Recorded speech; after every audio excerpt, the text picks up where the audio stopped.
सभी नदियों को, सभी नालों को, सभी वृक्षों को, पेड़ों को, सभी कीट पतंगों को, सभी अदृश्य शक्तियों को और मेरी सभी मातृ शक्ति को, मेरे पिता तुल्य सज्जन पुरुषों को, सभी को मेरी तरफ से यथा योग्य प्रणाम। राधे राधे, जय श्री श्याम, जय श्री श्याम, जय श्री श्याम। बड़े ही सौभाग्य हमारे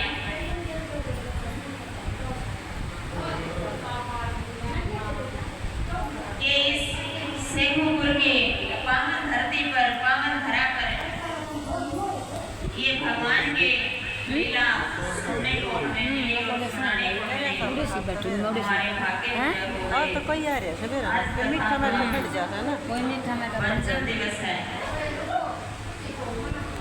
आज कथा था 5वां दिवस, 5वां दिन।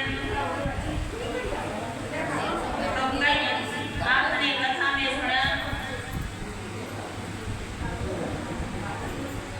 भगवान कृष्ण जी का जन्म हुआ।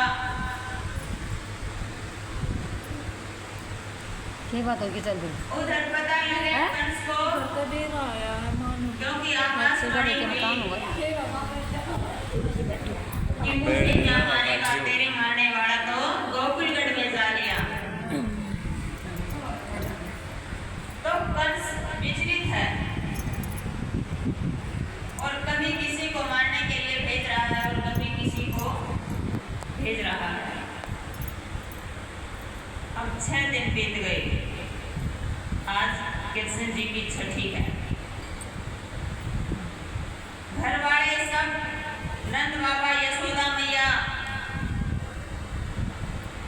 और नंद बाबा की बहन सुनंदा सब काम काज में लगी है कि आज छठी है, आज छठी है। इधर उधर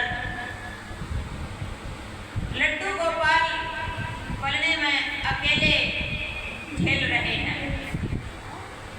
तभी कंस पूतना को भेज देते हैं कि जाओ, जिस दिन ये लड़की हुई थी उस दिन के सभी बच्चों को जो गोकुल में हुए हैं, सभी बच्चों को खत्म करके आ जाओ। और जो नंद बाबा के घर जिस बच्चे ने जन्म लिया है उसको खत्म करके आओ। चल पड़ती है पूतना, गोकुल में पहुंच जाती है। भेष बनाकर सुंदर औरत बनके, खिलौने बेचने वाली का रूप धारण करके, सिर पर खिलौने, हाथ में सारंगी बजाते हुए चली जाती है, आ जाती है गोकुल में। जब ये देखती है कि नंद बाबा के परिवार वाले सब इधर उधर तितर बितर हैं, अब सही मौका है अंदर बढ़ने का, महल में प्रवेश करने का। तो पूतना अंदर प्रवेश कर जाती है और क्या देखती है कि कन्हैया अकेले पलने में लेटे लेटे खेल रहे हैं। जब पूतना को आते देखा तो कन्हैया ने आंखें बंद कर ली। क्यों आंखें बंद कर ली?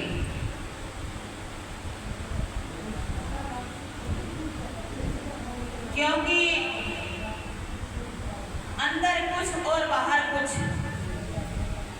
भगवान उसकी तरफ कभी नहीं देखते जो दोगला होता है, आगे से कुछ और पीछे से कुछ।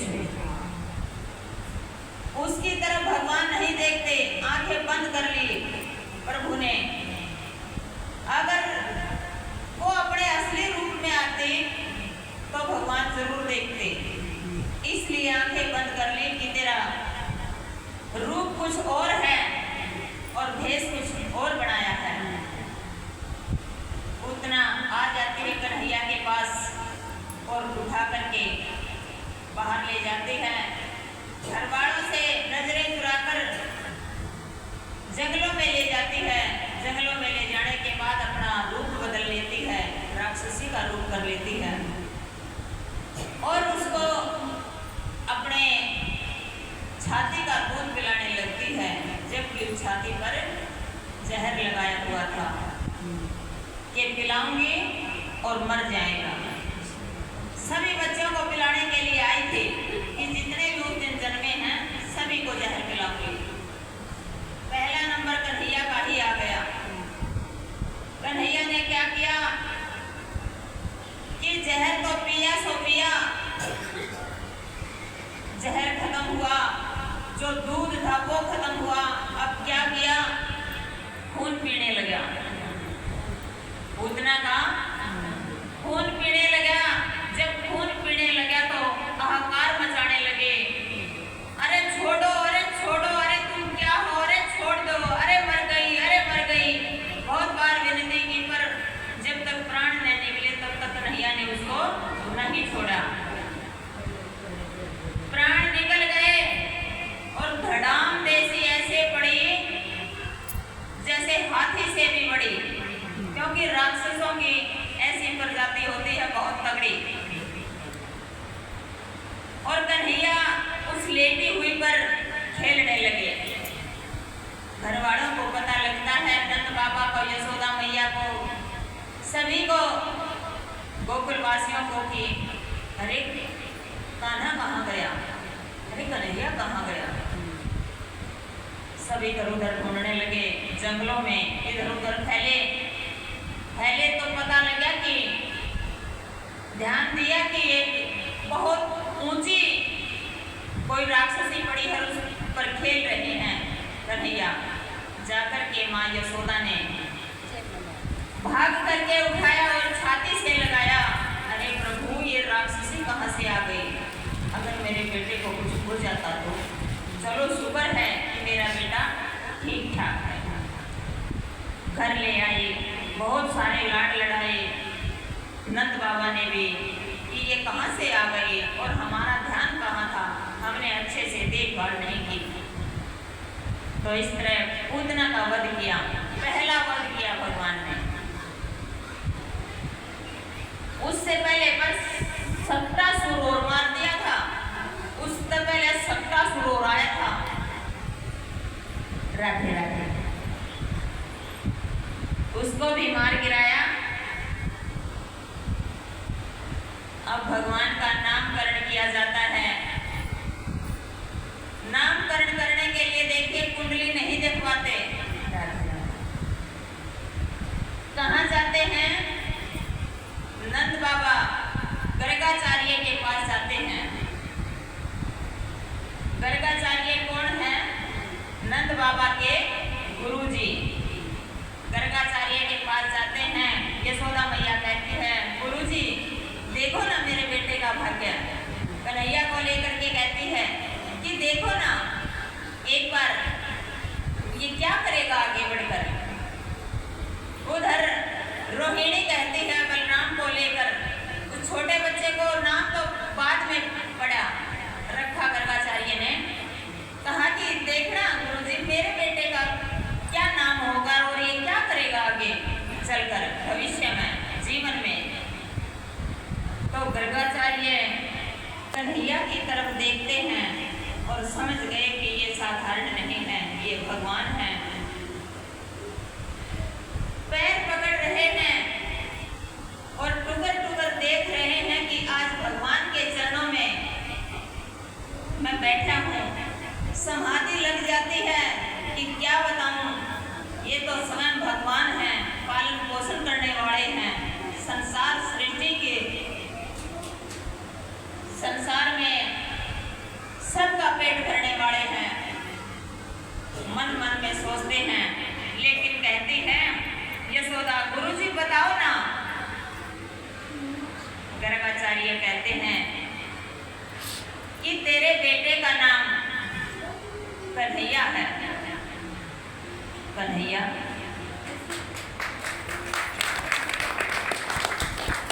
फिर रोहिणी कहती है कि गुरुजी इस बच्चे का क्या नाम है, कि इसका नाम बलराम है।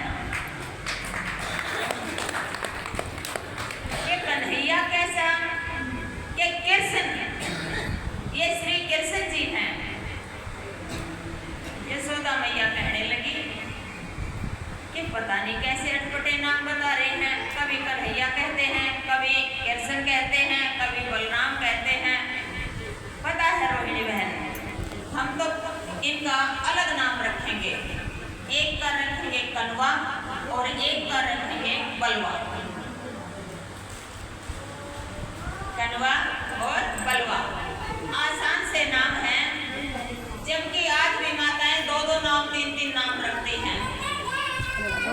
कभी कन्हैया कहने लगती तो फिर क्या कहती है यशोदा मैया कि आगे ये क्या करेगा। गर्गाचार्य कहने लगा कि ये चोरी करेगा। यशोदा मैया कहने लगी चोरी करेगा? क्या हमारे पास किसी चीज की कमी है गुरुजी? क्यों करेगा चोरी? कहने लगा किसी वस्तु की नहीं, माखन चोरी करेगा ये। और ये स्वयं भगवान है, ये पालनहार हैं। अब भगवान ने सोचा कृष्ण ने कि ज्यादा पोल न खुल जाए, जोर जोर से रोने लगा कि ध्यान बढ़ जाए, ध्यान दूसरी तरफ चला जाए कि रोने की तरफ, कि ज्यादा मेरी पोल ना खुल जाए कि मैं भगवान हूँ, भगवान की तरफ। फिर मंदिर में बिठाकर बोलने लगे मुझे, और ये कहने लगा कि ये क्या करेगा। ये जो दूसरा आप जिसको बलराम कह रहे हो, ये क्या करेगा। गर्गाचार्य कहते हैं कि ये इनका साथ देंगे, साथ रहेंगे,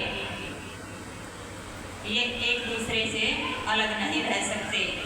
और ये तो स्वयं शेषनाग हैं, क्योंकि लक्ष्मण थे त्रेता युग में और अब इनका नाम बलराम रखा गया है। हो गया नामकरण। अब कंस बहुत परेशान है कि पूतना भी मारी गई है, वापस नहीं आई। संदेशा चला गया कि पूतना मारी गई। इतनी तगड़ी राक्षसी मारी गई। कोई तो बात है, कोई तो दम है। अब भगवान क्या करते हैं, 1 साल के हो गए। जब छोटे थे भगवान 1 साल के, तो माँ यशोदा क्या कर रही थी, दूध बिलो रही थी। दूध बिलो रही थी और बच्चे को यहाँ ले रही थी गोद में, इसको कन्हैया को। जब घी निकालने लगी तो कन्हैया बैठ गया, गोदी में बैठ गया और क्या किया, जो बिलोनी थी उसमें हाथ मारा। हाथ मार के ऐसे कर लिया, ऐसे किया तो माखन अंदर चला गया। बिलोनी में हाथ मारा, घी निकाल रही थी गोदन में लेकर के। हाँ, तो हाथ मारा तो वो घी अंदर गया, अंदर गया तो स्वाद आ गया। स्वाद आया तो बार बार फिर जब माँ घी निकाले तब दूध बिलोए, तभी गोटा में आकर बैठ जाए और तभी भर गया। इस हाथ से भी और इस हाथ से भी, दोनों से ऐसे धांसले, हाथों को भी, माया को भी, आप भी दस जाए। बहुत स्वाद आ गया घी में। अब कुछ दिन बीते, 2 साल का हो गया, 3 साल का हो गया कन्हैया, 4 साल का हो गया। तो छोटे छोटे बहुत सारे बच्चे इकट्ठे कर लिए गोकुल में से, ग्वाल बाल सब इकट्ठे कर लिए। और तो कहता है कन्हैया कि चलो भाई चोरी करेंगे। अब सुदामा, मंगल मधु, बहुत सारे कन्हैया के दोस्त थे, इकट्ठे हो गए। सुदामा कहने लगा, अरे चोरी करोगे क्या, तुम्हारे घर में किसी चीज की कमी है क्या? बोले कि किसी वस्तु की चोरी नहीं करेंगे, हम माखन चोरी करेंगे। कि क्यों भाई माखन चोरी क्यों करोगे? तुम्हारे घर में तो नंद बाबा के तो 9 लाख गैया हैं, तुम्हें घी की क्यों चोरी करनी है माखन की? कन्हैया कहते हैं हमारे घर में तो कोई कमी नहीं है, लेकिन देखो ये मधुमंगल, ये 1.5 हड्डी का रह रहा है, और ये देखो सुदामा, इसकी माँ बिल्कुल इसे खाने को नहीं देती माखन।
चोरी कैसे करेंगे? ये देखो, पहले घर में चोरी करेंगे, पहले घर से सीखेंगे। अगर पकड़े गए तब भी कोई बात नहीं, और नहीं पकड़े तो पास हो जाएंगे चोरी करने में। कन्हैया ने सबको सिखला दिया, सबने जाकर के अपने अपने घर में माखन की चोरी करी। कोई जीता और कोई हारा। एक आया कमर पकड़े, अरे कान्हा, अरे मर गया, अरे क्या हुआ? अरे ऐसी मार लगाई माँ ने कि छठी का दूध याद आ गया। अब तो जीऊंगा जब तक नहीं भूलूंगा ऐसी बात। ऐसी मार मारी कन्हैया ने। कहा बस तेरे से तो ये चोरी भी नहीं हो पाई, हम ही तुम्हें खिलाएंगे चोरी करके। ताली बजाओ ये कन्हैया को खाया। अब कन्हैया की मंडली तैयार हो जाती है चोरी करने वालों की। अब घर घर जाकर के चोरी करते हैं। और ये चोरी क्योंकि भगवान ने जो गोपियां थी ना, उनका मनोरथ पूरा करने के लिए भगवान ने चोरी की, माखन की। क्योंकि घर पे गोपियां नहीं आ सकती थी। कितनी गोपियां कैसे आए घर पे? वो सबको दर्शन करवाना चाहते थे अपना। और ये गोपियां कोई साधारण नहीं थी, ये त्रेता युग की गोपियां थी। जब भगवान राम दशरथ के घर जन्म लिया, तब सभी अयोध्या वासियों ने भगवान राम को इतना प्रेम करते थे, इतना स्नेह करते थे, सब अपने हृदय से लगाना चाहते थे भगवान राम को। लेकिन वहाँ त्रेता युग में भगवान राम मर्यादा पुरुषोत्तम थे। किसी के पास नहीं गए, किसी से गले नहीं लगे। तब भगवान ने कहा अगर सच्चा प्रेम करते हो ना, तो गोपी बनकर के वृंदावन में पहुंचो। मैं द्वापर युग में वहां आने वाला हूं। जब मिथिला में पहुंचे, दुल्हा बनकर श्री राम जी, तो मिथिला वासियों ने जो लड़कियां थी उन्होंने वो प्यार करती थी और ये सोचती थी कि हमारी इससे शादी हो जाए। तो तब भगवान ने कहा, भगवान सबके मन को पढ़ लेते हैं किसके मन में क्या चल रहा, अच्छा है या बुरा है। इंसान को पता नहीं लगता, पर भगवान को सब पता है किसके हृदय में क्या है। भगवान ने कहा कि वृंदावन में पहुंच लेना, वहां सबके मनोरथ पूरे करूंगा। संत महात्मा वो भी भगवान से बहुत प्रेम करते थे, लेकिन पास जाने से तरसते थे। तब संतों से भी यही आदेश दिया कि वृंदावन में गोपी बनकर के पहुंचना। रसिक संत, वो कोई साधारण गोपियां नहीं थी, रसिक संत पहुंचे वृंदावन में। सो उनके दर्शनों के लिए भगवान ने चोरी का बहाना बनाया, वरना चोरी करने की जरूरत नहीं थी। इतनी नौलख गैया थी बाबा के घर, नंद बाबा के घर। उन सब के मनोरथ पूरे करने के लिए ऐसे ऐसे संत महात्मा थे जो समाधि में यहाँ हैं और पहुंच जाते कहीं और, दिव्य धारण रूप बना के।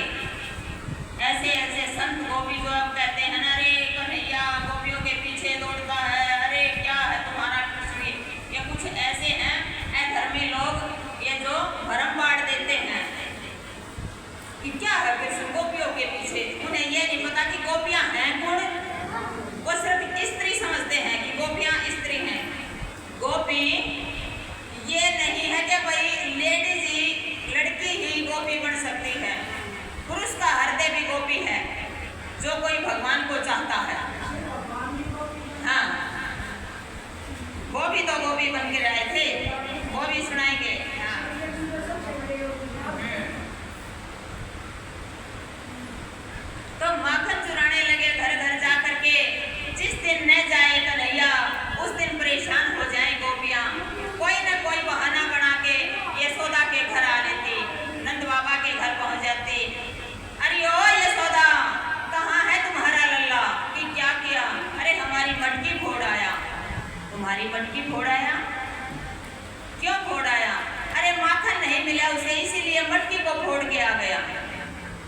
बहन कैसी बात करती हो, हमारे घर माखन की कोई कमी है क्या? हमारे घर बहुत सारी गैया हैं, कान्हा के लिए माखन की कमी नहीं है। लेकिन जितना होता कन्हैया सबके घर जा जा करके माखन खिलाता, ग्वालों को खिलाता, सुदामा को खिलाता है और मंगल मधु को खिलाता, बहुत सारे अपने अपने दोस्तों को खिलाता। एक दिन तो क्या हुआ,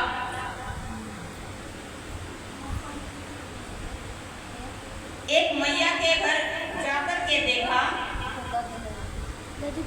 सब मटके भरे, कोई दूध का, कोई दही का और कोई माखन का। सब बच्चों को ले जा करके, सब बच्चों को जिसको जैसी भी जिस चीज की भूख थी, दही की या माखन या दूध की, सबको खिलाया। खिला करके जितना भी बचा बंदरों को बुला लिया, सब बंदरों को खिला दिया, सब बंदरों को खिलाया और सारे का ठंडा दिया, कीच मचा दी, दूध दही सी, क्योंकि बंदर की जैसी आदत होती है वैसा सब ठंडा दिया और ठंडा ठंडू के अपना काम में लग जाते हैं। कन्हैया की टोली आती है, गोपियां की, अरे और यशोदा अपने लल्ला को समझा ले, नहीं तो अच्छा नहीं होगा। यशोदा कहने लगी, रे बड़े परेशान किए इसने, तो क्या करें, क्या कर दिया, क्या कर दिया मेरे लल्ला ने। कहा कि खाया सो खाया और फिर ऐसी आवाज निकाली कि सारे बंदर इकट्ठे हो गए और बंदरों ने खाया सो खाया और सब ठंडा दिया। अब कान्हा से आवाज लगाती है कि अरे ओ कन्हैया इधर आ। अब कन्हैया आता है अंदर से, कहने लगी तुम माँ यशोदा को बातों में उलझाना, हम इतने कन्हैया के दर्शन कर लेंगे। उन्हें अपने उसका वो नहीं था, दर्शन करने के लिए आती थी, इस बात का दुख नहीं था कि हमारे मटके फोड़ दिए या माखन खा लिया। एक दूसरी कहने लगी कि तुम उलझाना, इतना मैं दर्शन कर लूंगी। कि फिर वो दर्शन करने लगी तो फिर तुम बातों में उलझाना। और फिर क्या किया, एक गोपी की बेटी सो रही थी खटिया पर, उसके घर गए कन्हैया और चोटी नीचे लटक रही थी, चोटी नीचे लटकी, इधर उधर देखा कहीं माखन नहीं मिला। माखन नहीं मिला तो क्या किया, वो जो बेटी की चोटी लटक रही थी ना, उस चोटी लटकी हुई चोटी को खटिया की पटिया पर बांध दिया। चोटी को बांधा और कान में बोल दिया हो हा, के हो हा आ गया, कोई जानवर है होगा उस समय का, कोई होगा। कान में बोला तो बेटी झटके से उठी और उठी वो चोटी खिंच गई, चोटी खिंच गई, बोली माँ अरे होहा ने खा लिया। अब माँ भागी वहां से, अरे क्या हुआ बिटिया क्या हुआ। माँ आई तो देखा कि कन्हैया निकल कर भाग रहा है। माँ ने सोचा कि जरूर इस काले कलवा की करतूत है, ये यही कुछ करके गया है। देखा बेटी रो रही है, अरे माँ ओहा न पकड़ ले।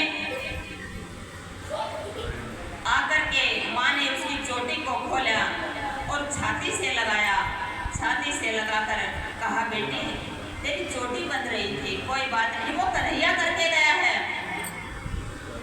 अब फिर माँ के पास उल्हाना लेकर जाती है गोपिया के यशोदा, तेरे लल्ला ने तो बहुत परेशान किया है, हमें बहुत दुखी किया है कि अब क्या कर दिया कि मेरी बिटिया की चुटिया को खटिया की पटिया पर बांध के चला आया और कान में बोल दिया कि ओहा आ गया। अगर मेरी बेटी मर जाती तो क्या करती मैं। कहने लगी कि ये तो जीने नहीं देगा। ये तो बड़ा बदमाश हो चुका है आजकल। यशोदा मैया कहने लगी ये तो बड़ा बदमाश हो गया, और कहती है कि कन्हैया इधर आ, ये तू क्या करके आता है? ओ भाई ना चुप हो जाओ। चुप रहो, इतना शोर नहीं करना, चुप। ये तुम क्या करते हो? उसकी बेटी को क्यों परेशान किया? कन्हैया कहने लगा कि माँ ये मुझे तंग करती हैं, ये मुझे छेड़ती हैं, कभी मेरी बंसी खोजती हैं, कभी मेरा मुकुट उतारती हैं, ये परेशान हमें करती हैं और नाम मेरा ले लेती हैं, दे देती हैं। तो यशोदा मन मन में हंसती है कि तू चालाक तो बहुत है, ये मुझे पता है। उनके सामने तो गुस्सा करती है, कन्हैया मुंह